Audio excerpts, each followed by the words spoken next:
اعوذ باللہ من الشیطان الرجیم بسم اللہ الرحمن الرحیم الحمدللہ والصلاة علی الہا۔ سامعین محترم، یہ کاشان بصیرت.com کا آڈیو بک سلیکشن ہے، اور جس کتاب کی ریکارڈنگ آپ سماعت فرما رہے ہیں اس کا نام ہے گفتار صدق، اور یہ اس کتاب کی 10ویں اور آخری ریکارڈنگ ہے۔ آج فرماتے ہیں کہ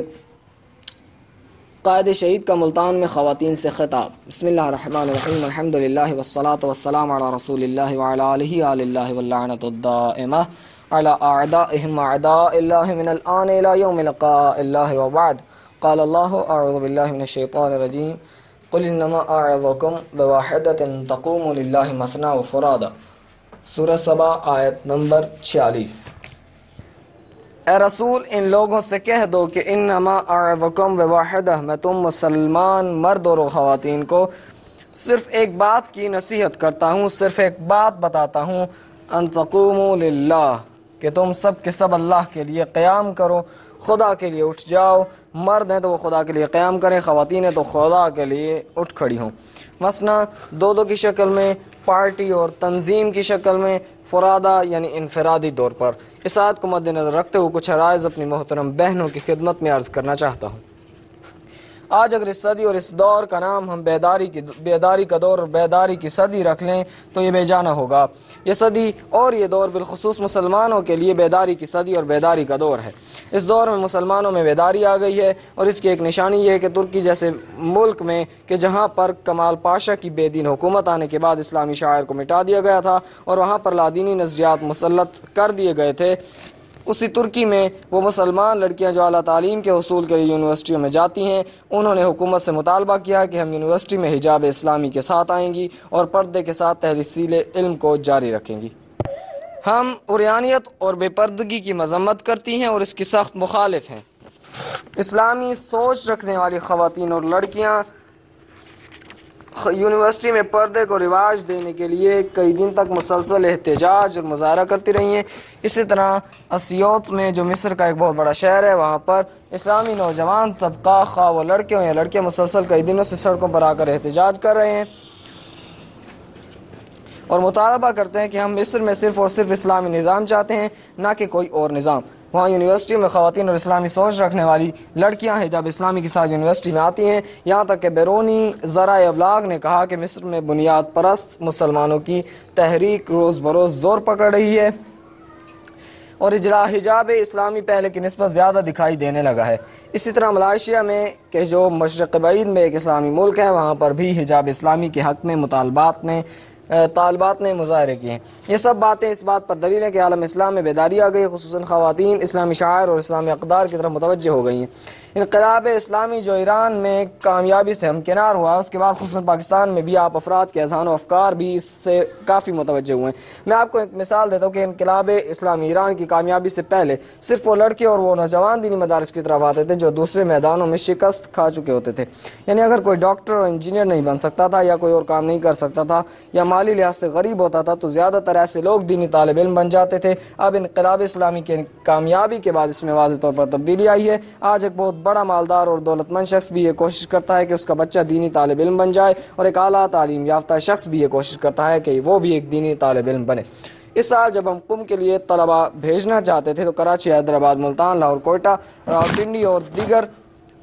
شمالی علاقہ جات میں ہم نے امتحانات لیے، تو ان امتحانات میں تقریباً 200 نوجوان شریک ہوئے، جن میں کوئی ایم اے پاس تھا تو کوئی بی اے تھا، کوئی ڈاکٹر تھا، کوئی انجینئر، یعنی کوئی بھی میٹرک سے کم طالب علم امتحانات میں شریک نہیں ہوا۔ یہ اس بات پر دلیل ہے کہ لوگوں میں اور بالخصوص نوجوان نسل میں واضح تبدیلی آ چکی ہے۔ اسی طرح انقلاب اسلامی کی کامیابی سے پہلے خواتین کو بالکل نظر انداز کیا گیا تھا، یہاں تک کہ جو لوگ دینی سوچ رکھتے تھے ان کا خیال یہ تھا کہ ایک مسلمان خاتون کے لیے تعلیم کی کوئی ضرورت نہیں۔ میں یہاں آپ کو ایک مثال دے دوں۔ انقلاب اسلامی ایران کی کامیابی سے پہلے ہم قم میں پڑھتے تھے تو پاکستان کے جید علماء دین میں سے ایک وہاں تشریف لائے، تو وہاں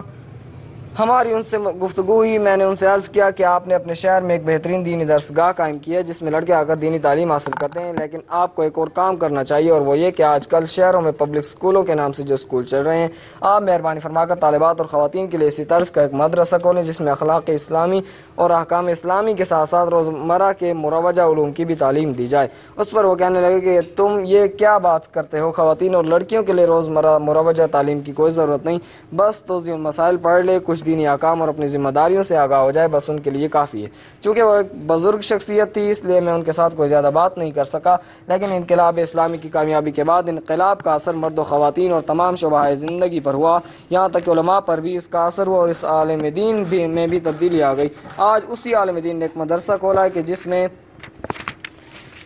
کئی استانیاں پڑھاتی ہیں اور وہ ان کو تنخواہ دیتے ہیں۔ اس مدرسے میں وہاں کی لڑکیاں تعلیم حاصل کر رہی ہیں، مروجہ تعلیم کے ساتھ ساتھ انہیں اخلاق اسلامی کے کافی دروس دیے جا رہے ہیں، یہاں تک کہ خود اس عالم دین کے 7-8 بچے ہیں، ان کی اہلیہ وہاں جا کر تعلیم حاصل کر رہی ہیں۔ یہ سب کچھ انقلاب اسلامی کی برکت سے، اور اس انقلاب نے ہمارے لیے جو کام کیا وہ بڑے بڑے خطیب اور بڑے بڑے علماء بھی نہیں کر سکے۔ اس انقلاب نے آج پاکستان میں لوگوں کو فکری طور پر آمادہ کر دیا ہے، لوگوں کے افکار میں تبدیلی آ گئی ہے۔ آج وہی دیندار لوگ جو یہ کہتے تھے کہ ایک مسلمان لڑکی کے لیے مروجہ علوم کی کیا ضرورت ہے، آج وہی اس بات پر آمادہ ہیں۔ آج جب بھی ہم کبھی کسی شہر کے دور پر جاتے ہیں، سندھ میں ہو یا بلوچستان سرحد اور پنجاب میں ہو، یہاں تک کہ شمالی علاقہ جات میں، وہاں لڑکیاں اور خواتین خط وغیرہ کے ذریعے ہمیں پیغام بھیجتی ہیں کہ آپ لوگوں نے پاکستان میں خواتین کے لیے کیا کیا ہے، اور ہم یہ توقع رکھتی ہیں کہ جب تحریک انقلاب اسلامی اور شیعوں کے مسائل کے لیے کام کر رہی ہے تو آخر ہم خواتین بھی شیعہ ہیں، ہمارے بھی مسائل و مشکلات ہیں، تو آپ لوگوں نے ہمارے لیے کیا کیا ہے۔ اسی طرح جب ہم ان شہروں میں جاتے ہیں تو وہاں کے سرکردہ افراد آتے ہیں کہ مثلا ہماری بہن ہے جو ایف اے یا بی اے ہے، یا کوئی کہتا ہے کہ ہماری لڑکی ہے جو ہم چاہتے ہیں کہ اپنی لڑکی کو یا اپنی بہن کو حوزہ علمیہ قم میں دینی تعلیم کے لیے بھیجیں، اور اس وقت قم میں الحمدللہ پاکستان سے ہماری کئی بہنیں وہاں علوم اسلامی کی تعلیم حاصل کر رہی ہیں، اور یہ ہمارے لیے ایک نیک فعل ہے، اس لیے کہ خواتین میں اس قدر بیداری آ چکی ہے۔ اگر خواتین میں واقعاً بیداری آ جائے تو پھر وہ کوئی وجہ نہیں کہ معاشرے کے دیگر افراد کے افکار میں تبدیلی نہ آئے۔ اگر ایک خاتون کے افکار و اذہان میں انقلاب آتا ہے تو اس کے افکار کا اثر اس کے بچوں پر ہوتا ہے جو اس کے دامن میں تربیت پاتے ہیں، اس گھر کے افراد پر اس کا اثر ہوتا ہے جس گھر میں وہ خاتون رہتی ہے۔ ہم اس لحاظ سے آئندہ مستقبل کے لیے پر امید ہیں، انشاءاللہ ہمارے معاشرے میں ہماری بہنوں کی مساعی جمیلہ کی وجہ سے واضح تبدیلی آئے گی۔ جس طرح کہ میں نے آیت شریفہ پڑھی، یہ حکم صرف مردوں کے لیے نہیں بلکہ خواتین کے لیے بھی ہے۔ انما اعظکم بواحدہ، اس میں یہ کم کی جو ضمیر آئی اگرچہ اس میں لفظ مذکر ہے لیکن عربی میں اس قسم کی ضمیر مرد و عورت دونوں کے لیے ہوتی ہے، جس طرح کہ حدیث بحار الانوار جلد 1 صفحہ 113 المسلم من سلم المسلمون من لسانہ ویدہ، مسلمان ہوا کہ جس کی زبان اور ہاتھ سے دوسرے مسلمان محفوظ ہوں اور اس کی زبان اور ہاتھ سے کسی کو تکلیف نہ پہنچے۔ اس حدیث میں لفظ المسلم مذکور ہے لیکن اس سے مراد مرد بھی ہیں اور خواتین بھی ہیں، یعنی وہ خاتون مسلمان ہے کہ جس کی زبان اور ہاتھ سے دوسرے مسلمان کو تکلیف نہ پہنچے۔ پس جس طرح اس حدیث میں المسلم سے مراد مرد اور خواتین دونوں ہیں، آیت شریفہ انما اعظکم میں بھی اسی طرح ہے کہ اے رسول فرما دیں کہ میں تم کو نصیحت کرتا ہوں، اس میں اگرچہ ضمیر مذکر ہے لیکن اس سے مراد مسلمان مرد بھی ہیں اور مسلمان خواتین بھی ہیں، یعنی اے مسلمان مرد اور اے مسلمان خواتین، میں تم سب کو صرف ایک بات کی نصیحت کرتا ہوں، وہ یہ کہ ان تقوموا للہ، تم اللہ کے لیے قیام کرو، تم اللہ کے لیے اٹھ کھڑے ہو، خواہ گروپ کی صورت میں یا انفرادی صورت میں۔ حضرت ولی عصر عجل اللہ تعالی فرجہ الشریف کے ظہور کے مقدمات میں سے ایک مقدمہ اور ایک علامت اور نشانی یہ ہے کہ اسلام کی حجت خواتین پر بھی تمام ہو جائے گی، یعنی یہ حق کی آواز حتی خواتین کے کانوں تک بھی پہنچ جائے گی۔ اس کے بعد حضرت ولی عصر عجل اللہ فرجہ الشریف تشریف لائیں گے، تو میں یہ سمجھتا ہوں کہ اس وقت الحمدللہ ایران اسلامی سے انقلاب اسلامی کامیاب ہو گیا ہے اور حق کی آواز بلند ہو چکی ہے، تو یہ حق کی آواز جس طرح مردوں کے کانوں میں پہنچی ہے اسی طرح وہ خواتین کے کانوں میں بھی پہنچ چکی ہے۔ اب مسئلہ ہے عمل کا، جس طرح مرد حضرات کو چاہیے کہ وہ حضرت ولی عصر علیہ السلام کے ظہور کے زمین ہموار کریں اور اس سلسلے میں کام کریں اور خود سازی کریں، اسی طرح ایک مسلمان خاتون کی بھی ذمہ داری ہے کہ وہ حق و حقیقت اور عدالت اسلامی کی حکومت کے قیام کی خاطر کام کرے اور عمل کرے۔ یہ نہیں ہے کہ ہم یہ سوچیں کہ یہ صرف علماء کا فریضہ ہے کہ وہ عمل کر لیں اور لوگوں کو اس سے آگاہ کریں اور دوسرے افراد کا کوئی فریضہ نہیں، یا ہم سمجھیں کہ صرف مرد حضرات کی ذمہ داری اور خواتین پر اس سلسلے میں کوئی ذمہ داری عائد نہیں ہوتی۔ یہ بات صحیح نہیں ہے، بلکہ جہاں علماء کی ذمہ داری ہے وہاں غیر علماء کی بھی اپنی ذمہ داری ہے، جہاں مرد مسئول ہیں وہاں خواتین بھی مسئول ہیں۔ اگر ہماری بہنوں نے صدر اسلام کی خواتین کی سیرت و سنت کو اپنایا اور اس وقت ایران اسلامی کی خواتین کو اپنے لیے ماڈل بنایا اور اس کے مطابق زندگی گزارنے کا عزم کیا تو پھر دشمنان اسلام کی جو بھی سازشیں ہیں وہ سب ناکام ہو جائیں گی۔ آپ کو جاننا چاہیے کہ آپ کے لیے نمونہ عمل مشعل راہ حضرت زہرا اور حضرت زینب علیہ السلام کی زندگی ہے، آپ کے لیے ماڈل وہ اسلامی خواتین ہیں کہ جنہوں نے اسلام کی خاطر قربانیاں دی ہیں، آپ کے لیے ماڈل شہید باقر الصدر کی عالم اور شہیدہ بہن سیدہ آمنہ بنت الہدیٰ ہیں، آپ کے لیے ماڈل اور نمونہ ایران اسلامی کی خواتین ہیں۔ لہذا دشمنان اسلام جو غلط قسم کے پروپیگنڈے کرتے ہیں اور وہ چاہتے ہیں کہ آپ کو اسلام، قرآن اور اہل بیت اطہار علیہم الصلوۃ والسلام سے دور کریں تو آپ ان کے پروپیگنڈے کے اثر میں نہ آئیں۔ یہ تو آپ کو معلوم ہے کہ مغرب کی خاتون اب جہاں پہنچ چکی ہے وہ اب خود اس سے پریشان اور مضطرب ہے۔ وہ بیچاری اب اس جگہ پہنچ گئی کہ جہاں سے اس کے واپس آنے کی کوئی امید باقی نہیں رہی۔ آپ کبھی بھی ان کے پیچھے نہ جائیں۔ وہاں جس طریقے سے خواتین کا استحصال کیا جا رہا ہے، وہاں سیاست، تجارت اور دوسرے شعبوں میں خواتین کو استعمال کیا جا رہا ہے، وہاں پر ان کے مد نظر تو صرف خواتین کا حسن ہوتا ہے۔ جب تک وہ خاتون جوان ہے اور اس کا حسن برقرار ہے تو ان کے معاشرے میں اس خاتون کا مقام ہے۔ لیکن اب ذرا جا کر تحقیق کیجئے کہ جب وہاں مغربی معاشرے میں خاتون کی عمر 40-50 سال سے زیادہ ہو جاتی ہے اور اس کا حسن جواب دے جاتا ہے تو پھر اس معاشرے میں اس کا کوئی پرسان حال نہیں ہوتا۔ وہ بیچاری بالآخر خاتون ہے، لیکن اسلامی معاشرے میں خاتون اگر 100 سال کی بھی ہو جائے اور اس میں ذرا بھر حسن نہ بھی ہو، لیکن جس کی ماں ہے، ماں کے حوالے سے اس کے فرزند پر واجب ہے جو اپنی ماں کا احترام کرے۔ یہ قصہ آپ نے سنا ہوگا جب ایک شخص حضرت صادق آل محمد صلوات اللہ علیہ مجمعین کی خدمت میں حاضر ہوا اور کہنے لگا کہ میری والدہ شیعہ نہیں ہے، میں ان کے ساتھ کس طرح زندگی گزاروں؟ تو امام علیہ السلام نے فرمایا کہ میں تمہیں نصیحت کرتا ہوں کہ حسن اخلاق اور نہایت اچھے انداز کے ساتھ اس کے ساتھ پیش آؤ۔ اس نے عرض کی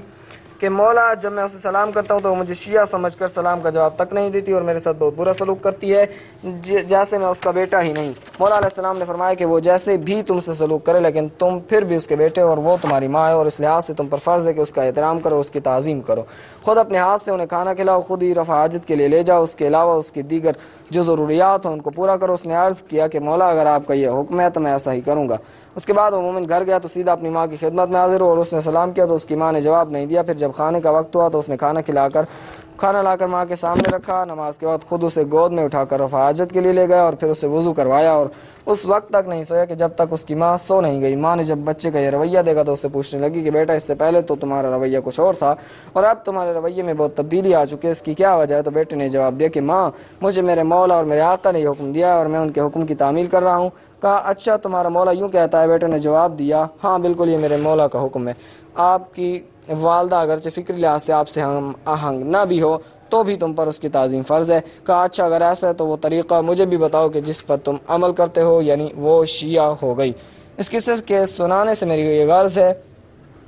کہ ایک اسلامی معاشرے میں خاتون کا اگر کسی کے ساتھ ماں کا رشتہ ہے تو بیٹے پر ماں کی تعظیم واجب ہے، اگر کسی کے ساتھ بہن کا رشتہ ہے تو بھائی پر اس کا احترام فرض ہے، اگر کسی کی بیوی ہے تو اگر اس کی عمر 100 سال سے بھی زیادہ کیوں نہ ہو چکی ہو اور حسن کے لحاظ سے بدصورت ہی کیوں نہ ہو چکی ہو، لیکن شوہر کا اس کے ساتھ بہترین سلوک کرنا اور اس کے نفقہ، خرچ و اخراجات دینا فرض ہے۔ یہاں تک کہ جب رسول اللہ صلی اللہ علیہ وسلم کی وفات کا وقت قریب تھا تو آپ نے اپنی آخری وصیتوں میں سے ایک وصیت یہ بھی فرمائی کہ میں تمہیں وصیت کرتا ہوں کہ اپنے غلام اور لونڈیوں کے ساتھ اچھے طریقے سے پیش آنا، اسی طرح اپنی بیویوں کا خیال رکھنا۔ بنابراً ایک اسلامی معاشرے میں خاتون کا جو مقام ہے وہ کبھی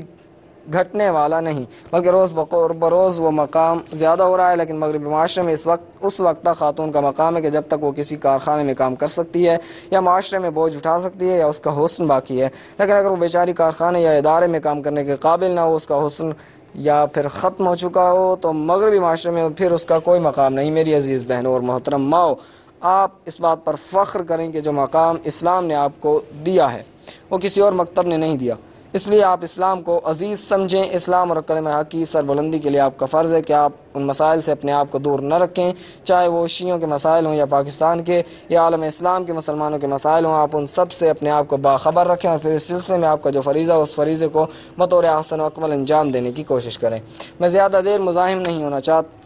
نہیں ہوتا، اتنا ضرور عرض کروں گا کہ الحمدللہ پاکستان میں ہماری بہنوں میں جو بیداری آ گئی اور ہم نے خود اسے اپنی آنکھوں سے دیکھ لیا ہے۔ ابھی ایک ہفتہ پہلے حیدرآباد کی خواتین کے ساتھ ہماری نشست ہوئی تھی، ان کی جو صدر تھی انہوں نے تقریر کی، پھر اس کے بعد ہم نے کچھ باتیں کی، اس کے بعد وہاں موجود خواتین نے جو سوالات اٹھائے ان کے سوالات کی سطح فکری بہت بلند تھی اور ہمیں اس سے بڑی توقعات پیدا ہو گئی ہیں۔ اسی طرح دوسرے شہروں میں جب ہمیں موقع ملتا ہے تو بہنوں کے ساتھ ہم ایک نشست رکھتے ہیں، تو جس طریقے سے ان کے افراد میں بیداری آ چکی ہے یہ ہمارے لیے ایک نیک فعل ہے۔ خدا متعالیٰ بہنوں کو اپنے اپنے فرائض سے آگاہی اور ان پر عمل کرنے کی توفیق عنایت فرمائے۔ آخر میں یہ بات عرض کرتا چلوں کہ حجاب کے سلسلے میں جو کچھ میں نے عرض کیا کہ ترکی، مصر اور دوسرے اسلامی ممالک کی خواتین میں یہ حرکت آ گئی ہے، یہاں تک کہ جب ہم اس سال حج کے ویزے کے لیے انگلستان گئے، وہاں پر مختلف شہروں میں اپنے مومنین کے ساتھ ملاقات کرنے کا ہمیں شرف حاصل ہوا۔ لندن میں ایک جگہ ہم گئے تو وہاں پر ہمارے ایک پاکستانی بھائی نے ہمیں بتایا کہ ہماری چھوٹی بچیاں وہ جب اسکول جاتی ہیں تو حجاب اسلامی اور پردے کے ساتھ جاتی ہیں۔ اس کے برعکس ہمارے یہاں بعض جگہوں پر لوگ ابتدائی مسائل سے بھی آشنا نہیں ہیں۔ فقہ کا ایک مسئلہ یہ ہے کہ اگر کوئی آدمی غسل یا وضو کرنا چاہے تو اس کے بدن پر کوئی چیز حائل نہیں ہونی چاہیے، یعنی کوئی ایسی چیز اس کے بدن پر نہ ہو جو پانی بدن تک پہنچنے سے مانع ہو۔ ان میں سے ایک چیز نیل پالش ہے کہ جو مغرب کی تقلید کرتے ہوئے ہماری بہنیں اپنے ناخنوں پر لگاتی ہیں۔ یہ پالش پانی کو بدن تک پہنچنے سے روکتی ہے اور اس سے آپ کے بدن اور ناخنوں تک پانی نہیں پہنچ پاتا، جس کے نتیجے میں آپ کا وضو بھی باطل ہے اور غسل بھی باطل ہے۔ اب آپ بتائیں اسلام میں کیا نماز ایسا عمل نہیں کہ جس کے بارے میں حدیث میں آیا ہے فَإِن قُبِلَتْ قُبِلَ سَائِرُ عَمَلِهِ وَإِذَا رُدَّتْ رُدَّ عَلَيْهِ سَائِرُ عَمَلِهِ وصال الشیعہ جلد 3 صفحہ 34۔ یعنی اگر ایک مسلمان کی نماز قبول ہو گئی تو اس کے سارے اعمال قبول ہو جائیں گے، اور اگر نماز رد کر دی گئی تو اس کے باقی اعمال بھی رد کر دیے جائیں گے۔ بس اگر ہماری بہنوں کا وضو ہی صحیح نہ ہو، غسل ہی درست نہ ہو تو نماز باطل ہے۔ جب نماز باطل ہو گئی تو اس کے بعد زیارات کے لیے جائے یا حج کے لیے یا مثلا دوسرے نیک اعمال بجا لائے، خیرات دے، عزاداری کرے یا باقی جتنے اسلامی احکام ہیں وہ بجا لائے، یہ قبول نہیں ہوں گے۔ اس لیے میں اپنی بہنوں سے اپیل کروں گا کہ وہ اسلام کے ابتدائی احکام سے آگاہی حاصل کریں اور مغرب کی تقلید نہ کریں بلکہ اسلام کے بتائے ہوئے اصولوں کو اپنائیں۔ والسلام علیکم ورحمۃ اللہ وبرکاتہ۔ اگر بہنیں کسی قسم کا کوئی سوال کرنا چاہتی ہیں یا وضاحت چاہتی ہوں تو میں حاضر ہوں، انشاءاللہ آپ کے سوالات کے جوابات وضاحت سے عرض کریں گے۔ سوال: ہمارا چونکہ غیر اسلامی معاشرہ ہے اور اس میں مرد کی طرف سے عورت پر بہت زیادہ جبر ہوتا ہے، مرد حضرات بھی دین سے ناآشنا ہے اور عورتیں کس طرح دین کی خدمت کر سکتی ہیں؟ جواب: اس سلسلے میں عرض یہ کہ اگر معاشرہ غیر اسلامی ہے تو اس کا مقصد یہ نہیں ہے کہ اب ہماری کوئی ذمہ داری نہیں، پھر بھی ہماری ذمہ داری ہے کہ برائی اور ظلم کے ساتھ مقابلہ کریں اور حق کے لیے کوشش کریں۔ جہاں تک مرد حضرات کی دین سے ناآشنائی عورتوں پر ان کے ظلم کا تعلق ہے تو اس سلسلے میں عرض یہ کہ جہاں ہم خواتین کی خدمت میں عرض کرتے ہیں کہ وہ اپنے آپ کو دین کے احکامات سے آگاہ کریں، وہاں ہم مرد حضرات کو بھی کہتے ہیں کہ وہ دین کے احکامات سیکھیں۔ اسی طرح اگر کوئی مرد خدا نخواستہ خواتین کے ساتھ ظلم و زیادتی کرتا ہو تو ہم اس کی بھی مذمت کرتے ہیں اور ہم ان کو اس بات سے منع کرتے ہیں، اور اسلام میں اس بات کی اجازت نہیں ہے کہ ایک مرد خاتون پر زیادتی کرے اور اس پر ظلم کرے۔ ہاں یہ حقیقت ہے کہ اس وقت مرد خواتین پر ظلم کرتے ہیں، خدا کر کے مرد حضرات اپنی ذمہ داریوں کو سمجھیں اور دین سے آگاہ ہو جائیں اور دین انہیں یہ ہدایت دے کہ وہ کسی پر ظلم نہیں کر سکتے، اور خواتین کے جو بھی حقوق ہے خواہ ورث کے معاملے میں یا دوسرے حقوق وہ سب مرد پورے کریں۔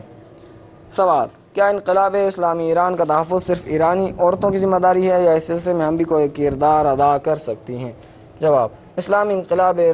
ایرانی انقلاب نہیں ہے، یہ اسلامی انقلاب ہے جو ایران کی سرزمین پر آیا ہے۔ اگر یہ اسلامی انقلاب ہے تو پھر جس طرح ایران کے مسلمان مرد و خواتین اس کے لیے کام کر رہے ہیں اور اس کے دفاع میں مصروف ہیں، تو اسی طرح دنیا کے دوسرے مسلمان خواتین و مردوں پر اس انقلاب کی حمایت اور اس کے لیے کام کرنا ضروری ہے۔ اب یہ آپ خود دیکھ سکتی ہیں کہ اگر خدا نے آپ کو قلم دیا یا زبان دی ہے یا کسی اور طریقے سے آپ کے لیے ممکن ہے، آپ اس ذریعے سے اسلامی انقلاب کی خدمت کریں۔ سوال: آپ تحریک نفاذ فقہ جعفریہ کے قائد ہیں اور پوری ملت جعفریہ آپ کی پیروکار ہے،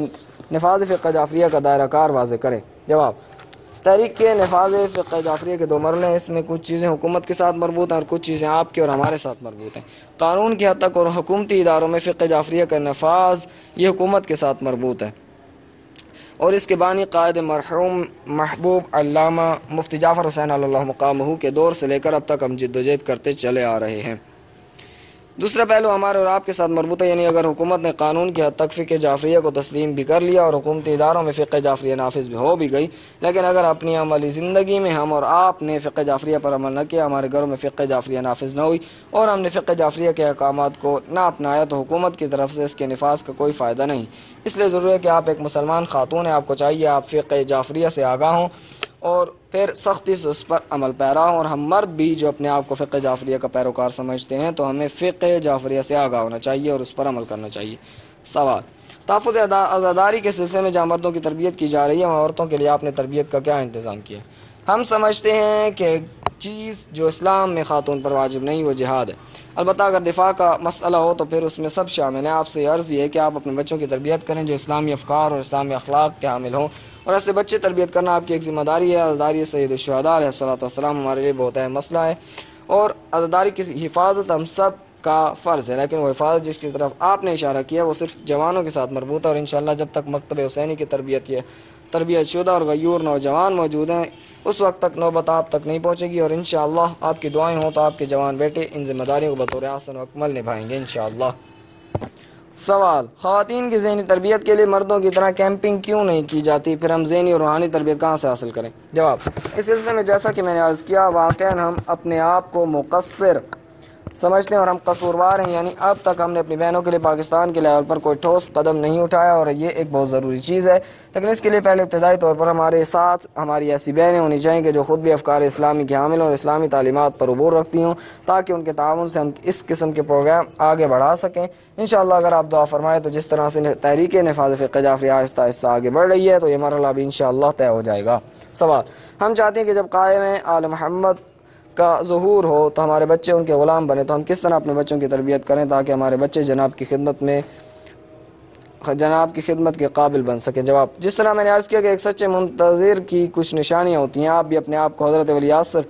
عجل اللہ فرجہ الشریف کے ظہور کی منتظر سمجھتی ہیں۔ اگر آپ سچی منتظر ہیں نہ کہ صرف زبان کی حد تک، تو پھر آپ کو اپنی خود سازی کرنی چاہیے، یعنی اپنے آپ کو اس قابل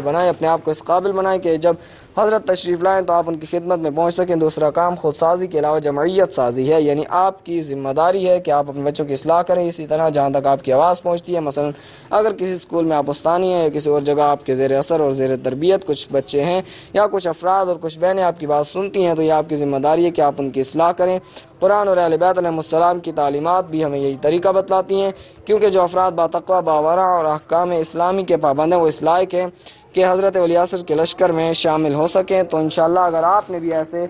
اپنے آپ کو تعلیمات اہل بیت سے آگاہ کیا اور اپنے بچوں کو بھی آپ نے اسلامی تعلیمات کے مطابق تربیت کی، تو وہ اس قابل ہو جائیں گے کہ حضرت ولی عصر ان کو اپنی سپاہ میں شامل فرمائیں۔ سوال: اگر یہ جنگ انشاءاللہ ایران کی فتح و پیروزی کے ساتھ ختم ہو جائے اور ہم اس جنگ میں کوئی کردار نہ ادا کر سکے تو کیا حضرت امام علیہ السلام کی خدمت میں سرخرو ہو جائیں گی؟ جواب: اس سلسلے میں عرض یہ کہ اگرچہ یہ جنگ بظاہر صرف ایران کے خلاف اور اس کا محاذ صرف ایران تک ہی محدود ہے، لیکن صحیح معنوں میں یہ جنگ اسلام و کفر کے درمیان جنگ ہے۔ اگر آپ ایران کے محاذ پر یا ایران کے اندر کوئی خاص کردار ادا نہ کر سکیں، یا کہ یہاں پر آپ اپنی خواتین کے ماحول میں یا کہ جہاں تک آپ کی آواز پہنچتی ہے انقلاب اسلامی کے پیغام کو، لیکن یہاں پر آپ اپنی خواتین کے ماحول میں یا کسی جہاں تک آپ کی آواز پہنچتی ہے انقلاب اسلامی کے پیام حق کو آگے پہنچائیں، اور اس سلسلے میں جن حقائق سے آپ آگاہ ہوں انہیں دوسروں تک پہنچائیں۔ تو چونکہ آپ کے امکانات اسی حد تک ہیں تو گویا آپ نے اپنا حق ادا کر دیا، اور انشاءاللہ امام علیہ السلام کی خدمت میں آپ سرخرو ہوں گی۔ سوال: عراق ایران جنگ اگر اسلام و کفر کی جنگ ہے تو آخر ہمیں اس کے لیے خدمات انجام دینے کی اجازت کیوں نہیں دی جا رہی؟ آپ پاکستانی خواتین کو اپنی ایرانی بہنوں کا ہاتھ بٹانے کے لیے کیوں نہیں بھیجتے؟ جواب: آپ کو معلوم ہونا چاہیے کہ ایران کے اندر بھی خواتین اب تک محاذ پر لڑنے کے لیے نہیں گئی ہیں، یعنی الحمدللہ اب تک وہاں مرد اور جوان اس حد تک موجود ہیں کہ جو اچھے طریقے سے اپنی جنگی ذمہ داریوں کو نبھا رہے ہیں، اور وہاں خواتین صرف محاذوں کے پیچھے محاذوں کو مضبوط بنانے کے لیے کام کر رہی ہیں۔ تو آپ بھی جیسا کہ میں نے عرض کیا کہ یہاں پر ان حقائق کو لوگوں تک پہنچائیں، اور اس جنگ میں ایران کے خلاف جو پروپیگنڈا کیا جا رہا ہے ذرائع ابلاغ پر عالمی اسلام راج کا تسلط اور قبضہ ہے، اور وہ یہاں کے مسلمانوں کے افکار کو بھی منحرف کر رہے ہیں، آپ لوگ اس کے اس جھوٹے پروپیگنڈا کو ناکام بنانے کے لیے حقائق کو لوگوں تک پہنچائیں۔ تو گویا آپ نے اپنا فریضہ ادا کر دیا، یعنی آپ کا فریضہ اس وقت یہ ہے کہ آپ اپنی کوشش کریں کہ یہاں اس سلسلے میں اپنے فریضے کو انجام دیں۔ سوال: کیا آپ کو آقا خمینی کی طرف سے اجازت ہے کہ مال امام یا مال سادات آپ کو دیا جا سکے؟ جواب: حضرت امام متضل العالی کی طرف سے اجازت نامہ میرے پاس موجود ہے۔ سوال: مولانا حامد علی شاہ موسوی گروپ اور آپ کے گروپ کے درمیان اختلافات کیوں ہیں؟ جواب: نہ تو کوئی عقائد کا اختلاف ہے اور نہ کوئی اور اختلاف ہے، البتہ جس بہن نے یہ سوال اٹھایا اگر وہ خود تحقیق کر لے اور مطالعہ کر لے اور اس کے پس منظر سے آگاہ ہو جائے تو اس کے لیے یہ مسئلہ واضح ہو جائے گا کہ میں یہاں پر اتنا عرض کروں گا کہ بانی تحریک نفاذ فقہ جعفریہ مرحوم علامہ مفتی جعفر حسین اللہ مقامہ کے دور میں ایک آئین لکھ دیا گیا تھا۔ اس آئین میں یہ بات موجود ہے کہ اگر قائد وفات پا جائے یا مستعفی ہو جائے تو پھر اس آئین کے مطابق مجلس عامہ اور مرکزی کونسل جو دو بااختیار ادارے ہیں ان کی ایک مشترکہ میٹنگ بلائی جائے گی، اور وہ قائد مرحوم کے نائب اور جانشین کو منتخب کریں گے۔ جب مفتی جعفر مرحوم اللہ مقامہ وفات پا گئے اور اس وقت سینئر نائب صدر حجت الاسلام والمسلم سے صفدر حسین نجفی حفظہ اللہ تعالی موجود تھے، تو انہوں نے بکر میں مرکزی کونسل اور مجلس عامہ کا مشترکہ اجلاس بلایا، اور اس میٹنگ میں انہوں نے یہ ذمہ داری ہمارے حوالے کی، جبکہ ہمارے دوسرے بھائیوں نے اس آئین کو نظر انداز کیا، اور راولپنڈی میں صرف 30-35 افراد نے جمع ہو کر قائد مرحوم مفتی جعفر حسین اللہ مقامہ کی جگہ پر سید حامد علی شاہ موسوی صاحب کو قائد منتخب کیا۔ اور پھر 10 فروری جب بھکر میں ہمارا اجلاس ہو رہا تھا تو انہوں نے دینا میں کنونشن بھی منعقد کیا۔ ان کے ساتھ ہمارا اختلاف یہ ہے کہ جب مفتی صاحب کے زمانے کا آئین موجود ہے تو اگر آپ کو اس قیادت کے عہدے پر آنا ہے تو پھر آپ آئینی طریقے سے آئیں، نہ کہ غیر آئینی طریقے سے۔ سوال: کیا ہم کچھ بہنیں ایران کی رضاکار خواتین کے ساتھ تربیت حاصل کر سکتی ہیں؟ جواب: اس سلسلے میں سمجھتا ہوں کہ سب سے اہم مسئلہ فکری تربیت کا ہے۔ اگر آپ بہنوں کی مراد فکری تربیت ہے تو یہ ہم بھی ضروری سمجھتے ہیں کہ ہماری کچھ بہنیں وہاں جا کر عملی طور پر دیکھیں کہ ایک اسلامی خاتون ایک اسلامی معاشرے میں کس طریقے سے مثبت کردار ادا کر سکتی ہے، تاکہ وہ یہ جان لیں کہ انہیں یہاں کس طریقے سے کام کرنا ہے۔ اگر ان کی یہ فکری تربیت ہے تو اسے ہم بھی ضروری سمجھتے ہیں، اور اگر موقع فراہم ہو جائے تو ایسی بہنوں کو جانا چاہیے۔ سوال: یہ سوال تحریک نفاذ فقہ جعفریہ شعبہ خواتین کے تمام عہدیداروں کی طرف سے کیا گیا ہے کہ تحریک نفاذ فقہ جعفریہ کو پھیلانے کے لیے کیا کام کرنا چاہیے۔ کبھی تو یہ کام تیز ہو جاتا ہے اور کبھی یہ ڈھیلا پڑ جاتا ہے۔ ہم کوشش تو بہت کر رہی ہیں کہ یہ کام بہت تیزی سے ہو۔ آپ ہمیں اس کام کو چلانے کے لیے کچھ اصول بتائیں۔ جواب: اس سلسلے میں عرض یہ ہے کہ کام جب شروع ہوتا ہے تو کبھی حالات و شرائط سازگار ہوتے ہیں تو وہ کام تیزی سے آگے بڑھتا ہے، لیکن بعض اوقات جب حالات و شرائط سازگار نہیں ہوتے تو اس وقت حرکت میں کچھ کندی آ جاتی ہے۔ جس طرح ایک کشتی جب دریا میں جا رہی ہو تو اگر ہوا اس کے موافق سمت میں چل رہی ہو تو وہ کشتی تیزی کے ساتھ چلتی ہے، لیکن ہوا جب اس کی مخالف سمت میں چل رہی ہو تو پھر اس کشتی کی حرکت میں سستی اور کندی آ جاتی ہے۔ تحریک نفاذ فقہ جعفریہ اور دوسری تنظیمیں بھی ایسی ہی ہیں، جب حالات اور شرائط سازگار ہوں تو پھر تیزی کے ساتھ کام ہوتا ہے، لیکن جب حالات و شرائط سازگار نہ ہوں تو اس میں سستی آ جاتی ہے۔ البتہ یہ ایک طبیعی چیز ہے، ہوائیں ہمیشہ ایک ہی سمت میں نہیں چلتی بلکہ مختلف اوقات میں مختلف سمتوں میں چلتی ہیں۔ حالات و شرائط بھی ہمیشہ ایک جیسے نہیں ہوتے بلکہ بدلتے رہتے ہیں۔ ہم اپنی بہنوں سے یہ توقع رکھتے ہیں کہ سب سے پہلے آپ کا مسئلہ فقہ جعفریہ سے آگاہی کا مسئلہ ہے۔ جیسا کہ میں نے عرض کیا کہ اب ہماری بہت سی بہنوں کو ابتدائی مسائل کا بھی پتہ نہیں، تو ہماری بہنیں جو چاہتی ہیں کہ کام کریں اور ان کو چاہیے کہ وہ دوسری خواتین کو اسلامی فکر اور اسلامی تربیت دے دیں، تاکہ انشاءاللہ کسی حد تک ہماری بہنیں احکام اسلامی اور فقہ جعفریہ سے آگاہ ہو جائیں اور ان کی فکر اسلامی بن جائے۔ اس کے بعد کے مراحل انشاءاللہ آسانی سے طے ہو جائیں گے۔ جن بہنوں میں نے سیم مبارک امام علیہ الصلوۃ والسلام بھیج دیا ہے، خداوند نے مطابق قبول فرمائے اور ان کے رزق کے حلال میں وسعت عطا فرمائے اور ان کی توفیقات میں اضافہ فرمائے۔ سوال: شریعت بل کے سلسلے میں تحریک کے مطالبات پر کہاں تک غور کیا گیا ہے؟ جواب: اس سلسلے میں ہم نے کئی بار اپنی خصوصی اور عمومی محافل میں اپنے موقف کا اظہار کیا کہ ہم پاکستان میں اسلامی نظام کے خواہاں ہیں۔ ہم بھی پاکستان میں قرآن و سنت کی بالادستی چاہتے ہیں، لیکن موجودہ شریعت بل میں شیعوں کے لیے فقہ جعفریہ کو نظر انداز کر دیا گیا ہے۔ جب تک اس بل میں شیعوں کے لیے فقہ جعفریہ کو ملحوظ نہیں رکھا جاتا اس وقت تک ہم اس بل کو قبول کرنے کے لیے تیار نہیں ہیں۔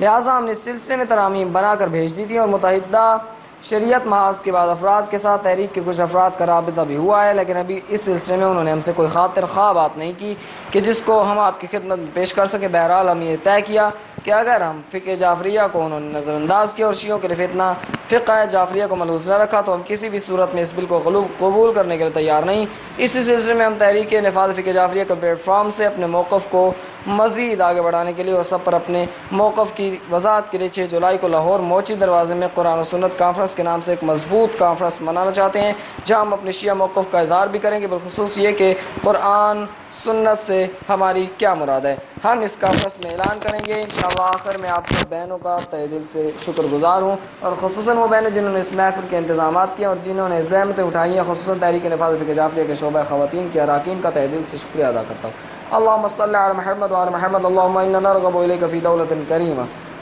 تعز بها الإسلام وأهله وتذل بها النفاق وأهله وتجعلنا من الدعاة إلى طاعتك والقادة إلى سبيلك اللهم انصر الإسلام وأهله واخذل الكفار وأهله اللهم انصر جيوش المسلمين وعساكر الموحدين اللهم اخذل جيوش الكفار والمنافقين اللهم فرق جمعهم اللهم لا تسلط علينا من لا يرحمنا ولا تجعل الدنيا أكبر همنا اللهم احفظ علمائنا ومراجعنا لا سيما الإمام الخميني اللهم عجل في فرج وليك الحجة ابن الحسن واجعلنا من أعوانه وأنصاره والمستشهدين بين يديه برحمتك يا أرحم الراحمين وصلى الله على محمد وآله الطاهرين۔ بمناسبت ولادت باسعادت حضرت زہرا سلام اللہ علیہا اور یوم خواتین قائد شہید کا خطاب۔ بسم اللہ الرحمن الرحیم الحمد للہ رب العالمین والصلاة والسلام علی سید الاولین والآخرین ابی القاسم محمد وعلی آلہ الطیبین الطاہرین المعصومین الغر المیامین واللعنۃ اللہ علی اعادیہم وظالمین من الان الی یوم الدین۔ وبعد فقد قال العظيم أعوذ بالله من الشيطان الرجيم ليس للإنسان إلا ما سعى. سب سے پہلے میں اپنی بہنوں کو روز تولد حضرت زہرا سلام اللہ علیہ اور انقلاب اسلامی ایران کی سالگرہ کی مبارکباد پیش کرتا ہوں. آج آپ کا اجتماع دو لحاظ سے قابل اہمیت ہے. اس لحاظ سے کہ یوم خواتین کی مناسبت سے آپ بہنیں یہاں جمع ہوئی ہیں، اور ایک ان دنوں میں اسلامی انقلاب کامیاب ہوا. ہمیں اسلامی انقلاب سے بھی پیام لینا چاہیے، اور یوم خواتین جو 20 جمادی الثانی روز تولد حضرت فاطمہ زہرا سلام اللہ علیہ ہے، اس سے بھی ہمیں یہ سبق لینا چاہیے. میں یہ عرض کروں کہ انسان کی طبیعت چور ہے، یعنی انسان دوسروں کو دیکھ کر ان کی حرکات اور ان کی سکنات کی تقلید کرتا ہے. اس لیے خداوند متعال انسانوں کے لیے ماڈل بھیج دیے جو انبیاء کرام اور ائمہ اطہار علیہ الصلوۃ والسلام ہیں. مسلمانوں کے یہ ماڈل خصوصاً حضرت محمد مصطفیٰ صلی اللہ علیہ وآلہ وسلم اور ائمہ طاہرین علیہ السلام ہیں. لیکن یہاں پر واضح ہے کہ اگر صحیح اور اصلی ماڈل سامنے نہ ہو تو طبیعی بات ہے کہ دوسرے لوگ نقلی ماڈل ہمارے سامنے لا کر ہمیں گمراہ کر دیں گے. تو خداوند متعال نے اصلی اور حقیقی ماڈل کے اگر انسان ان کی پیروی کرے تو دنیا آخرت میں سعادت مند ہو سکتا ہے. وہ اصلی ماڈل محمد و آل محمد ہیں. اب انسانی زندگی میں کچھ چیزیں تو مردوں اور خواتین کے درمیان مشترک ہیں، لیکن کچھ چیزیں ایسی ہیں جو یا تو مردوں کے ساتھ مختص ہیں یا خواتین کے ساتھ. بس خداوند متعال نے خواتین کی اس اجتماعی اور انفرادی زندگی میں جو ان کے ساتھ مختص ہے رہنمائی کے لیے جو ماڈل ہمیں دیا ہے وہ حضرت زہرا سلام اللہ علیہا ہے. رہبر کبیر انقلاب اسلامی حضرت امام خمینی رضوان اللہ تعالی علیہ نے ان کا مقصد یہ تھا کہ تاکہ ہماری مسلمان بہنیں اپنی زندگی میں خاتون جنت اور سید نساء العالمین کو اپنا ماڈل اور آئیڈیل اور نمونہ بنا کر ان کی سیرت و تعلیمات کے مطابق اپنی زندگی کو استوار کریں. اور وہ لوگ جو ہماری بہنوں کو گمراہ کرنے کے لیے نقلی قسم کے اور غلط قسم کے ماڈل پیش کر رہے ہیں ان پر ہماری بہنیں دھوکہ نہ کھائیں. لہٰذا ہم اب بہنوں سے توقع رکھتے ہیں کہ آج آپ جو یوم خواتین منا رہی ہیں، آپ اس یوم خواتین سے کون سا درس لیں گی؟ آج کی اس مقدس محفل اور مجلس میں شرکت کے بعد آپ کی شخصی، انفرادی اور اجتماعی زندگی میں کون سی تبدیلی آ سکتی ہے؟ اگر واقعی یوم خواتین کے منانے کے بعد آپ کی اجتماعی انفرادی زندگی میں انقلاب آ رہا ہے اور تبدیلی آ رہی ہے تو اس کا مقصد یہ کہ واقعاً آپ جو اس قسم کے پروگرام بنا رہی ہیں در حقیقت صحیح کام کر رہی ہیں. لیکن اگر خدا نخواستہ ہم صرف اور صرف یوم خواتین کے نام پر ایک اجتماع کر لیں اور اس میں کچھ نعرے لگا اور تقاریر کر لیں، لیکن ان تقاریر کے بعد ہماری شخصی زندگی میں ان کا کوئی بھی اثر سامنے نہ آئے اور اس یوم کے منانے کا ہم پر بھی کوئی اثر مرتب نہ ہو جائے، تو اس سے ہم سمجھتے ہیں کہ ہم نے اپنے فریضے کو ادا نہیں کیا. یہ یوم خواتین منانا ایک قسم کا جشن منانا یا مثلاً پروگرام کرنا یہ حقیقت میں وسیلہ ہیں، ذریعہ ہیں. مقصد کچھ اور ہے کہ جس کی خاطر ہم یہ پروگرام کرتے ہیں. میری محترم بہنوں، آپ کو چاہیے کہ اسی قسم کے پروگرام سے آپ بھرپور فائدہ اٹھائیں اور ان سے درس لے لیں، اور آپ حضرت فاطمہ زہرا سلام اللہ علیہ کی زندگی کا تجزیہ و تحلیل کرنا چاہیے اور ان کے عظیم بیٹوں کا جنہوں نے واقعا اسلام کو زندہ کر دیا، ان کے جو خطبات ہیں ان کا آپ کو بار بار تکرار کرنا چاہیے. اگر ہم یہ کہیں کہ ہم خاتون جنت کے پیروکار ہیں اور ان کے نام پر ہم صرف پروگرام کر لیں، یہ صحیح نہیں ہے. صرف اس سے یقیناً ہم ان کے پیروکار نہیں بن سکتے. میری عزیز بہن اور محترم ماؤ، خدا نے آپ کو عزت دی ہے، اسلام نے آپ کو عزت دی ہے. اگر آپ خاتون کا مقام دیکھنا چاہتے ہیں تو صدر اسلام کی خواتین کی سیرت کے تحلیل و تجزیے کے ذریعے آپ ایک مسلمان خاتون کے وقار کو دیکھ سکتی ہیں. اسلام و قرآن نے خاتون کو مقام دیا ہے، عزت دی ہے. اب یہاں سے آپ اندازہ لگائیں کہ قرآن میں مردوں کے نام پر آپ کو کوئی سورہ نظر نہیں آئے گا، لیکن خواتین کے نام پر سورہ النساء پورا ایک سورہ نازل ہوا ہے. اسی طرح حضرت مریم جو خاتون ہیں ان کے نام پر پورا ایک سورہ نازل ہوا ہے، اور قرآن میں اس قسم کی خواتین کا بار بار تذکرہ ہوا ہے. اسلام و قرآن نے خاتون کو جو مقام دیا ہے، آپ یقین کیجئے کہ مغربی دنیا صرف یہ چاہتا ہے کہ ہماری بہنوں کو گمراہ کرے. آپ اس سے اندازہ لگائیں کہ ان کی جو اقوام متحدہ ہے، سلامتی کونسل ہے، ایمنسٹی انٹرنیشنل ہے، پتہ نہیں کیا کیا ادارے ہیں، نام تو ان کے بڑے پیارے ہیں، لیکن کیا آپ کو پتہ ہے کہ یہ ادارے صرف اور صرف بڑی طاغوتی طاقتوں کے مفاد کے لیے بنائے گئے ہیں. اب یہی جو ایران اور عراق کی جنگ ہے اور اس جنگ کو امریکی اشارے پر ایران اسلامی پر مسلط کیا گیا ہے، سب لوگ جانتے ہیں کہ ایران جارح ہے. یعنی یہ لوگ یہ نہیں کہتے کہ ایران جارح ہے. کیوں؟ اس لیے کہ اگر یہ کہہ دیں کہ عراق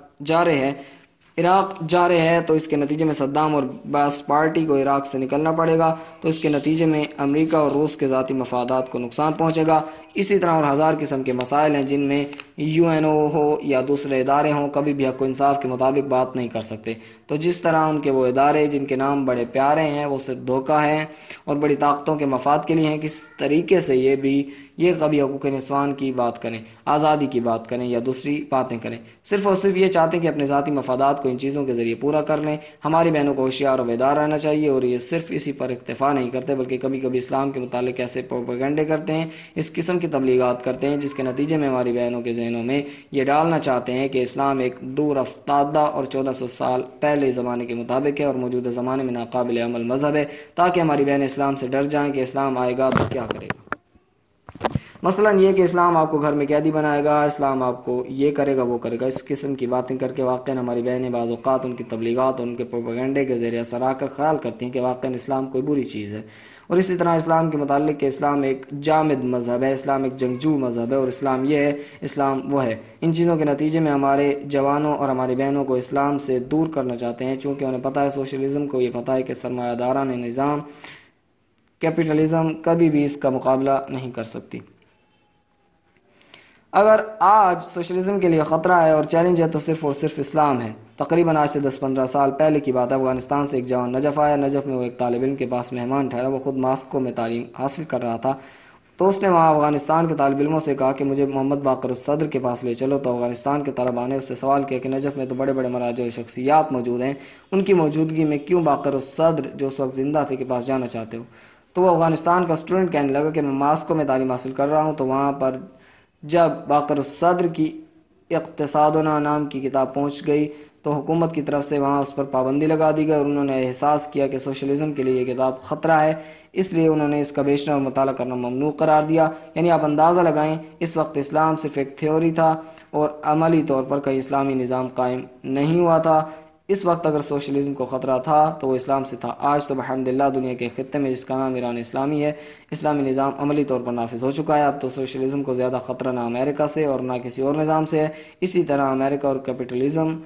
کو اگر آج خطرہ ہے تو اسلام سے ہے۔ میری محترم بہنوں، آپ ہوشیار اور بیدار رہو۔ یہ جو اسلام کے خلاف پروپیگنڈا کیا جا رہا ہے، یہ صرف اس لیے ہے تاکہ مسلمان جوان لڑکے اور لڑکیاں یہ سب کے سب اسلام سے دور ہو جائیں۔ جس طرح دوسری جگہوں پہ ہم دیکھ رہے ہیں کہ لوگ اسلام کی طرف ہجوم در ہجوم آ رہے ہیں، بلکہ امریکہ میں یہ بات سنی ہے کہ یدخلون فی دین اللہ افواجا۔ وہاں کا ایک عالم دین کہہ رہا تھا کہ انقلاب اسلامی کی کامیابی کے بعد افریقہ میں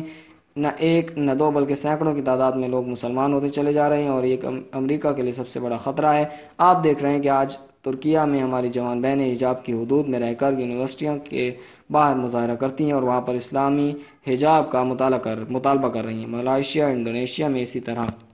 آپ نے خود BBC سے سنا ہوگا کہ اس وقت مصر کی یونیورسٹیوں میں باحجاب لڑکیوں کی تعداد میں پہلے کی نسبت کئی گنا اضافہ ہوتا چلا جا رہا ہے۔ یہ سب دشمن اسلام طاغوتی قوتوں کے لیے خطرہ ہے۔ میں یہ سمجھتا ہوں کہ جو مقام خاتون کو اسلام و قرآن نے دیا وہ کسی مذہب نے نہیں دیا۔ اب آپ دیکھ لیجئے، قرآن میں پہلا مسئلہ توحید کا ہے، توحید کے بعد دوسرا مسئلہ والدین کا ہے۔ اللہ تعبدوا الا اياه وبالوالدین احسانا۔ خدا کا یہ حکم ہے، اللہ تعبدوا الا اياه، خدا کے علاوہ کسی کی بندگی نہ کرو، یعنی پہل خدا کی توحید، اور خدا کی توحید کے بعد نہ نماز کا تذکرہ ہے نہ کسی اور چیز کا تذکرہ، بلکہ والدین کے ساتھ احسان کے ساتھ پیش آنے کا کہا گیا ہے۔ وبالوالدین احسانا، یعنی جو مقام اسلام میں مرد کے لیے ہے، جو انسان کا والد ہے، وہی مقام خاتون کے لیے ہے جو اس کی ماں ہے۔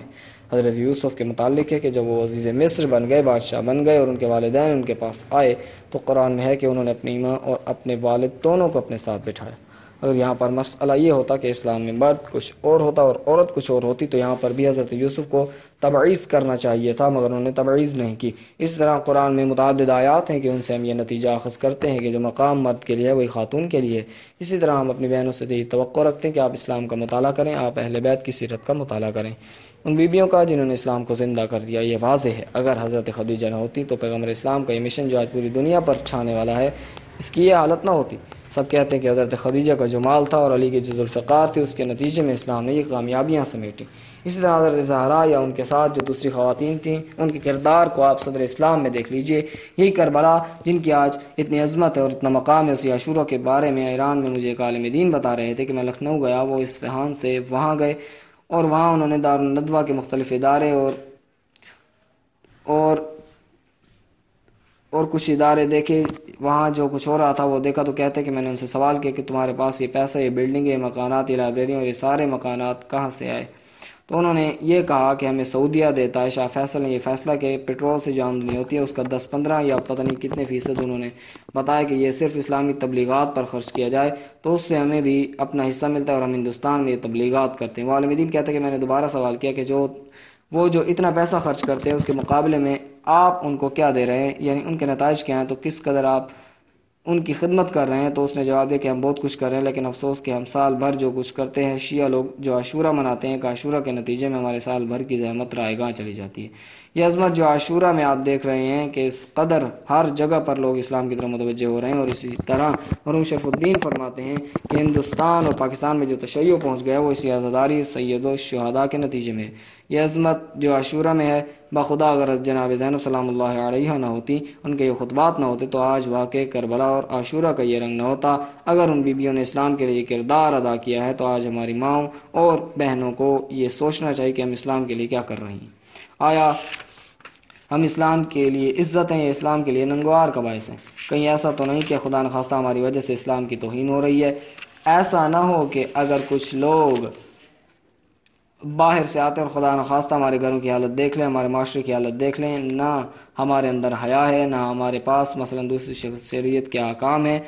نہ کچھ اور ہے، نہ ہم ان چیزوں کے پابند ہیں اور نہ ہماری بہنیں ان چیزوں کی پابند ہیں، تو وہ لوگ جو باہر سے آئیں گے وہ کیا کہیں گے؟ وہ نام تو نہیں لیں گے کہ یہ لوگ ایسے ہوتے ہیں، بلکہ وہ اسلام پر اعتراض کریں گے۔ میری محترم بہنوں، آج اسلام کے لیے جس طرح شجاع، بیدار، ہوشیار بیٹوں کی بھی ضرورت ہے، اسی طرح اسلام کے لیے آج ہوشیار و بیدار اور پاکیزہ و عالم بیٹیوں کی بھی ضرورت ہے۔ آج بھی اسلام کے لیے خدیجہ، فاطمہ اور زینب سلام اللہ علیہن جیسی شخصیات کی ضرورت ہے۔ آج بھی میں کہتا ہوں کہ اگر اسلام کو خطرہ ہے تو ہماری ان بہنوں سے نہیں ہے جو اسلامی احکام کی پابند نہیں ہیں۔ اگر آج ان کو خطرہ ہے تو ہماری ان بہنوں سے جو کاملاً حضرت زہرا کی سیرت پر عمل پیرا ہیں اور اسلام کے دوسرے احکامات کی پابند ہیں۔ آج اسلام کے لیے متدین، بیدار، باتقوی اور بافضل و بابصیرت فرزندان کی ضرورت ہے۔ قسم بخدا اگر ہم مرد اور خواتین دونوں جو ہماری ذمہ داریاں ہیں ہم اپنی ان ذمہ داریوں کو سمجھ کر ان کے مطابق عمل کریں تو کوئی وجہ نہیں کہ ہمارا معاشرہ سعادت و خوشبختی کی طرف آگے نہ بڑھے۔ آج نہ ہم مرد اپنی ذمہ داریوں پر عمل کر رہے ہیں نہ خواتین۔ آج ہم دیکھتے ہیں کہ پاکستان میں خاتون مظلوم ہے، لیکن میں کہتا ہوں کہ جہاں ہم یہ کہتے ہیں کہ اس خاتون پر ظلم کرنے والا مرد ہے، وہاں پر اس خاتون پر ظلم کرنے والی خاتون ہے، اس میں دونوں مرد و خاتون دونوں شریک ہیں۔ دونوں نے اپنے اپنے فرائض پر عمل نہیں کیا تو اس کے نتائج ایسے ہی ہوں گے۔ اگر آپ نے اپنے دامن میں صحیح اسلامی تعلیمات کے مطابق اپنے بچوں کی تربیت کی اور یہ جب معاشرے میں آئیں گے تو کوئی وجہ نہیں کہ یہ اپنی ماں اور بہنوں پر ظلم کریں یا ان کے خلاف کوئی غلط قدم اٹھائیں۔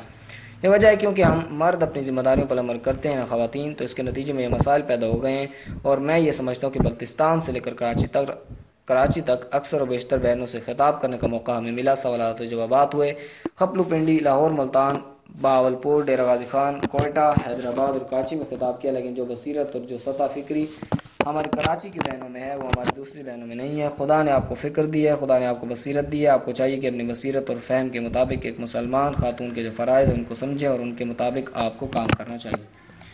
اسی انقلابی اسلامی کی کامیابی میں جو کردار مردوں نے ادا کیا اس سے زیادہ کردار خواتین نے ادا کیا۔ آج یہ جو جنگ ہو رہی ہے اور تقریباً 8 سال ہونے والے ہیں اور ایران اسلامی پہاڑ کی طرح اپنی جگہ پر ڈٹا ہوا ہے، بخدا اگر ان بہنوں کی شجاعت فداکاری نہ ہوتی تو کوئی مرد اس قسم کی استقامت نہیں کر سکتا تھا۔ اور ایک عالم دین کے مقول روز عاشورہ مرنا آسان تھا اور جینا مشکل، اس لیے مرنا آسان تھا کہ شہداء شہید ہو جاتے تھے اور بعد میں ان کے اہل و عیال پر اور اہل بیت پر جو مظالم ہوئے وہ انہوں نے نہیں دیکھے، لیکن جینا مشکل تھا۔ کس طریقے سے وہ مظالم جو بنی امیہ نے شہداء کے قتل کے بعد ان شہداء کے مقدس جسموں کے ساتھ یا خیموں کے ساتھ جو کچھ کیا، اس کے بعد آل اللہ کو اونٹوں پر سوار کر کے کوفہ اور شام کے بازاروں میں ان کو پھرایا، اور یہ بہت بڑا مشکل مسئلہ تھا۔ اب ایران میں بھی یہی مسئلہ ہے، بخدا آج ایران میں معاذوں پر مرنا آسان ہے اور جینا مشکل ہے۔ آج ہم سلام کرتے ہیں ایران کی اس ماں کو جس کے 5 لڑکے شہید ہو گئے، وہ جب گھر میں داخل ہوتی ہے کہ ایک لڑکی کی تصویر کو دیکھ کر اس کے دل پر کیا گزرتی ہوگی۔ آج ہم سلام کرتے ہیں ایران کی ان بہنوں کو جن کے بھائی شہید ہو گئے یا جن کے جوان شوہر شہید ہو گئے۔ آج وہ پھر بھی پہاڑ کی طرح اپنی جگہ پر ڈٹی ہوئی ہیں، اور جب نماز جمعہ کے لیے جاتی ہیں تو نعرہ لگاتی ہیں جنگ جنگ تا فتح و پیروزی۔ یہ حوصلہ ان جوانوں کو ان ماؤں نے دیا ہے، ان بہنوں نے دیا ہے۔ بخدا اگر آپ نے اپنے فریضے پر عمل کیا تو کوئی وجہ نہیں ہے کہ ہمارے پاکستان میں یہی نوجوان وہی کردار ادا نہ کر سکیں جو ایران اسلامی میں ہمارے جوان کر رہے ہیں۔ آج اسلام کا مسئلہ ہے، آج ایسا نہیں ہے کہ مسئلہ صرف خواتین کا ہو یا صرف مردوں کا ہو یا صرف ایران کا ہو یا صرف فرض کریں کہ شیعہ و سنی کا مسئلہ ہو۔ اسلام کا مسئلہ ہے۔ اسلام کی ذمہ داری جس طرح مرد پر عائد ہوتی ہے اسی طرح خواتین پر بھی عائد ہوتی ہے۔ اگر مسئلہ اسلام کا ہے تو پھر ہم سب کو اسلام کو صحیح طور پر درک کرنا چاہیے، اور پھر اسلام کے تحفظ کے لیے اسی طرح متحد ہونا چاہیے۔ یہ جو کچھ کراچی میں ہو رہا ہے یہ دین اسلام سے خارج ہے۔ اسلام میں قومیت نہیں ہے۔ اسلام نے اپنے آنے کے بعد ان بتوں کو توڑ دیا ہے۔ لا فخر للعربی علی العجمی ولا للعجمی علی العربی ولا للابیض علی الاسود ولا للاسود علی الابیض ان اکرمکم عند اللہ اتقاکم۔ اسلام میں یہ عرب ہے، یہ عجم ہے، یہ سیاہ، یہ سفید، یہ مرد، یہ خاتون، کچھ بھی نہیں ہے۔ اسلام میں اگر اہمیت ہے تو وہ تقویٰ ہے۔ آج اسی کراچی میں قومیت کے نام پر، فرقہ واریت کے نام پر، یہ پختون ہے، یہ مہاجر ہے، یہ پنجابی ہے، یہ سندھی ہے، یہ فلاں ہے، یہ فلاں ہے، یہ سنی ہے، یہ شیعہ، یہ سب کچھ اسلام کے خلاف ہو رہا ہے۔ بخدا اس کے نتیجے میں ہم نے اپنے آپ کو محدود کر دیا ہے۔ جب ہم اپنے آپ کو مسلمان سمجھیں گے تو ہم نے اپنے آپ کو آفاقی بنایا، لیکن جب اپنے آپ کو پختون سمجھیں گے، مہاجر سمجھیں گے، سندھی سمجھیں گے تو پھر ہم نے اپنے آپ کو محدود کر دیا، ہم اپنے آپ کو چھوٹا کر دیا۔ کیوں ہم اپنے آپ کو محدود کر لیں؟ کیوں ہم اپنے آپ کو چھوٹا کر لیں؟ ہمیں تو بلندیوں پر پرواز کرنا چاہیے۔ مسلمان کے لیے تو یہ پوری کائنات ہے، یہ سب کچھ مسلمان کے لیے، کیونکہ ہم اپنے آپ کو محدود کر لیں۔ میری محترم بہنوں، اگر واقعاً آپ کے کاندھوں پر اسلام کی ذمہ داری ہے اور یقیناً آپ کی ذمہ داری ہے تو پھر آپ کو ان چیزوں کا مقابلہ کرنا پڑے گا، مبارزہ کرنا پڑے گا۔ یہ چیزیں خطرناک ہیں کیونکہ آپ دیکھ رہی ہیں کہ ہر روز بے گناہ افراد کو قتل کیا جا رہا ہے، چند بیواؤں کو بے سرپرست کیا جا رہا ہے، بچوں کو یتیم کیا جا رہا ہے۔ یہ کیوں؟ گھروں، مکانوں، دکانوں اور اثاثوں کو نظر آتش کیا جا رہا ہے۔ اس کا کیا فائدہ ہے اور کس کو ہو رہا ہے؟ آج ہم یہ سمجھتے ہیں کہ یقیناً اس کے پیچھے کوئی مرموز خفیہ ہاتھ ہے، وہی یہ سب کچھ کر رہا ہے۔ ہمیں جاننا چاہیے اور ہمیں اس ہاتھ کو کاٹنا چاہیے۔ اس سے زیادہ ہمیں اجازت نہیں دینی چاہیے کہ ہمارے معصوم اور بے گناہ افراد کا خون بہایا جائے۔ خصوصاً میں نے عرض کیا کہ پورے پاکستان میں جو سطح فکر ہے ہمارے کراچی کی بہنوں کی ہے وہ پاکستان میں دوسری خواتین کی نہیں ہے، اس لیے دوسروں کی نسبت آپ کی ذمہ داریاں بھی زیادہ ہوں گی، آپ کو زیادہ کام کرنا پڑے گا۔ میں سمجھتا ہوں کہ ہمیں باتیں زیادہ نہیں کرنا چاہیے بلکہ عمل کرنا چاہیے، شیعوں کے حوالے سے ہو چاہے وہ اسلام کے حوالے سے ہو۔ ہماری صفوں میں اتحاد و اتفاق، یکجہتی و ہم آہنگی ہونی چاہیے۔ ہم سب اسلام کے فرزند ہیں، ہم سب کو اسلام اور اہل بیت کے سائے میں زندگی گزارنی چاہیے۔ ہمیں ان تعصبات سے اپنے آپ کو بچانا چاہیے، ہمیں اس تبعیض کی نفی کرنی چاہیے کہ جس سے ہمیں نقصان پہنچ رہا ہے۔ آج ہمیں جس قدر اتحاد و اتفاق اور ہم آہنگی کی ضرورت ہے شاید ماضی نہیں تھی۔ اسلامی انقلاب کا ایک پیام ہمارے یہ ہے کہ جس طرح اسلامی انقلاب کے نتیجے میں ایران میں آج قومیت کا مسئلہ کسی حد تک حل ہو گیا ہے، پھر قواریت کی وبا جو پھیل چکی تھی اس پر کسی حد تک کنٹرول کیا گیا ہے، ہمیں بھی اس انقلاب اسلامی کے پیام کو سمجھنا چاہیے اور اس پر عمل کرنا چاہیے۔ جو قدرت اسلام میں بخدا اگر ہم پختون، مہاجر، سندھی یا کسی اور نام پر جمع ہوں گے تو ہم اپنی قوت کو گھٹا دیں گے، لیکن اگر ہم اسلام کے نام پر میدان میں آ جائیں گے تو جو قوت اور قدرت اسلام میں ہے وہ کسی اور میں نہیں ہے۔ ایران نے اگر آج امریکہ کو خوار و ذلیل کیا ہے اور روس کو چیلنج کیا ہے تو صرف اور صرف اسلام کے نام پر، قومیت کے نام پر نہیں۔ آپ کو پتہ ہے کہ اس سے پہلے بھی انہوں نے ایک دفعہ شاہ کو ایران سے نکال دیا تھا، چونکہ قومیت کے نام پر مصدق کے زمانے میں انہوں نے شاہ کو نکال دیا تھا اور قومیت کے پیچھے کوئی اور چیز، کوئی اور طاقت نہیں، لہٰذا ایک دروازے سے شاہ کو نکالا تو وہ دوسرے دروازے سے پھر آ گیا۔ لیکن اس مرتبہ جب شاہ کو اسلام کے نام پر اور اسلام کی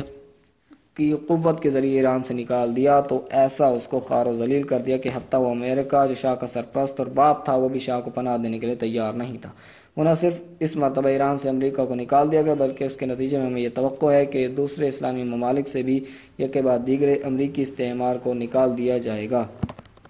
لبنان کے مسلمانوں نے، حزب اللہ والوں نے اگر اسرائیل کو ذلت کے ساتھ نکال دیا، اگر امریکہ مردود کو نکال دیا تو صرف اور صرف اسلام کے ذریعے نہ کہ قومیت کے ذریعے۔ اگر افغانستان کے مجاہد 9-10 سال ایک سپر طاقت کے ساتھ نبرد آزمائیں اور روس کو اس بات پر لائیں کہ آج وہ خود کہتا ہے کہ میں اپنی فوجوں کو نکال لوں گا، تو یہ صرف اور صرف اسلام کے ذریعے ہے، وگرنہ کوئی اور مسئلہ نہیں ہے۔ ہمیں پاکستان میں اسلام کے نام پر متحد ہونا چاہیے۔ میں سمجھتا ہوں کہ اگر ہماری بہنوں نے، جب ہمارے